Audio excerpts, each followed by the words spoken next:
ঢাকা সায়েদাবাদ বাস টার্মিনালে আগে বাসে চলতাম, কত ভিক্ষুকেরা অন্ধ হইয়া আসতো লাঠি নিয়ে গাড়ি তুল। যাত্রীর বেলায় যাত্রার সময় অন্ধ লোকটা গাড়ি তুইটা চোখের পানি ছেড়ে কয়, আমি দুই চোখ অন্ধ, কিছুই দেখি না, তোমরা কেমন দেখি না? ও যাত্রী ভাইরা, তোমরা যাত্রা পথে আমারে কিছু টাকা দাও, তোমাদের টাকা আমার বাচ্চাগুলো খাবে, ঘরে চাল আগুন জ্বলবে, খানা দানা হোক। এইভাবে সবাই কিছু 10 টাকা 5 টাকা করে দেয়।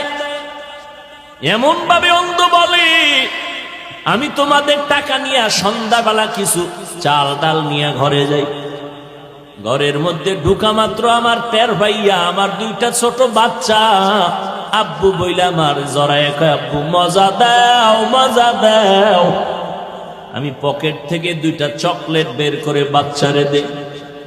বাচ্চা 2টা চকলেট পাই এতই যে খুশি,